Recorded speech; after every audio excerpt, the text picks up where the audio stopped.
You asked me some burning questions and I'm here to answer them.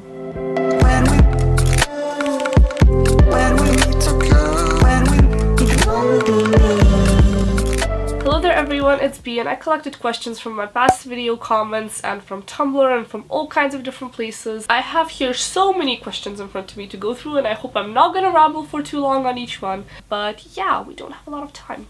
Let's do this. Who takes all of your fabulous blog photos for you? Do you need to have a photographer in order to run your blog, or do you just use some sort of self-timing thing? No, you absolutely do not need to have a photographer unless you're like the blonde salad or something, which I'm definitely not. And who takes my photos are usually my mom or my friends or a tripod, because I have a camera which has this Wi-Fi function where you can basically transition it to your phone, so I can see the image and I can click like take picture on my phone and it will take a photo. And I have a Canon EOS 6D, but otherwise yeah, just use your friend's help or whoever is around you at the time to take a picture. What are you studying at university? I'm studying economics, international relations, and marketing. PS Passion on YouTube asks, where are your favorite places to shop? My absolute favorite brand is probably Free People, but they're really pricey, so sometimes I splurge on like one or two things from them.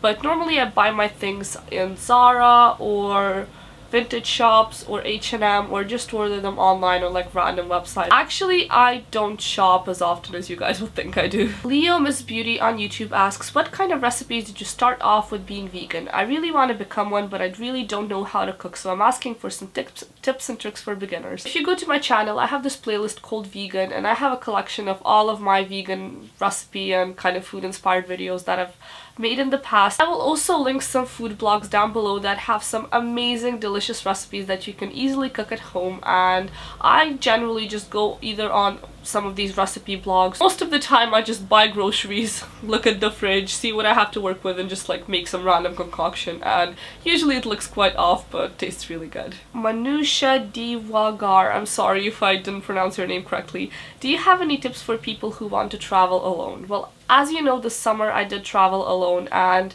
I think my main tips are A, organize everything perfectly. When you're alone especially, you don't want to have any inconveniences or any like mistakes with where you're going to be staying and things like that. So definitely like either book yourself a hostel or an apartment.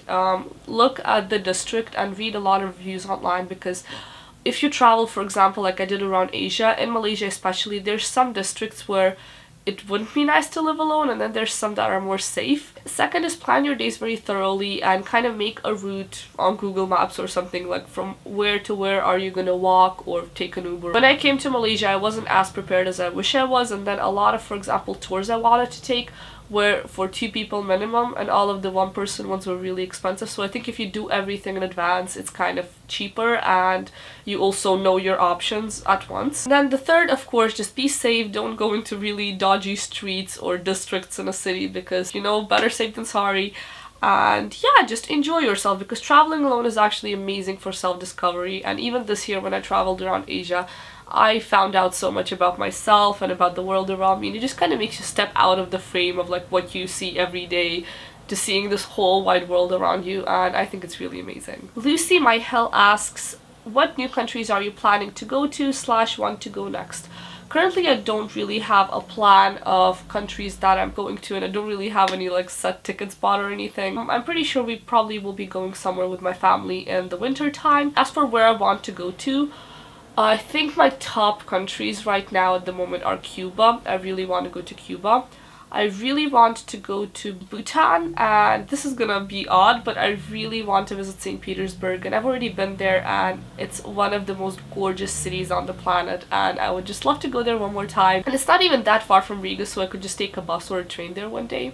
Yeah, I should do that. Rahaf Yaban asks, how do you stay motivated to be healthy? For me, it's just that I know that I generally feel much better when I eat a really healthy diet and treat my body right. And even though, yeah, I'm obviously sick right now, but that's mostly because of outside factors. You just have to go into this kind of Zen psychology of my body is my temple, and I don't want to like treat it in a crappy way. And also, documentaries help so much. Like once you just realize what is inside all of these unhealthy foods, like it blows your mind. Even as a vegan, it's so easy to be unhealthy because there's so much vegan junk food available, but I just make sure not to eat it. And like from the aesthetic factor, I noticed that I gained some like blubbery fat around my stomach area. My skin breaks out, and I generally feel more tired and lethargic, and I want to sleep more, and it just makes me feel like crap. And then I'm like, okay, I need to change my diet immediately because I don't feel good, so this is not working for me. The next meal, make something healthy. Make yourself a salad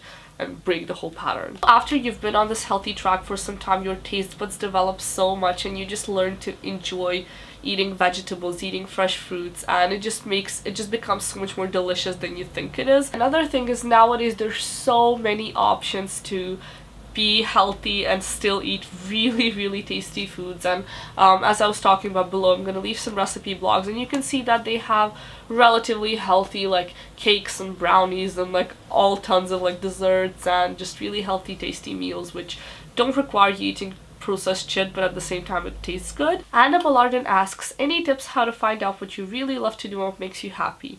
Next year I'll have to decide what I want to study at university, but I feel so lost, mainly because I've always seemed to like everything. Help. This is a very difficult question because I personally went to university and I kind of decided what I want to study based more not on what I enjoy but on a cliche, because everyone goes out and studies economics and it's not really anything too original, so I was like, yeah, I should probably do that as well. And that was because I was lost and I didn't know what I wanted to study, so I picked like the simplest options, and I ended up getting a combined honors degree, which is basically like a combined degree where you can pick and choose, like all of your subjects are elective, all of them. So I actually think that that's quite a good option if you have to go to university next year and you still don't really know what to study. You can basically completely make up your course out of all sorts of different subjects. That's why I study both economics and international relations and marketing, because I've just made my program kind of in my own little way. It just gives you more elasticity in your choices. How do you get enough vitamin B12 and vitamin D in your diet? Do you take vitamins for it? I do take supplements for B12, and I think that is the only necessary one. You get D vitamin from the sunlight, and being in the UK, not really getting a lot of vitamin D because it's always very cloudy and very rainy. I actually do take supplements for it, yes, and those are 2 supplements that I take at the moment, right now. In summer, I don't take vitamin D because it's just unnecessary for me. Actually, it's an issue for everyone because I know that my mom used to be deficient in vitamin D, my stepdad used to be deficient in vitamin D, so it's not really a vegan issue, it's a general issue that people have. So I guess my advice is just stay out in the sun for a longer time, and if it's really not sunny, take some supplements. So that was everything for the questions that I'm going to be answering today, and I hope you guys enjoyed this video, and if you have any more questions, leave them down below in the comments or on my Tumblr at chanelegance.tumblr.com. I love every single one of you, and I'm probably talking through my nose so bad right now because I virtually cannot breathe.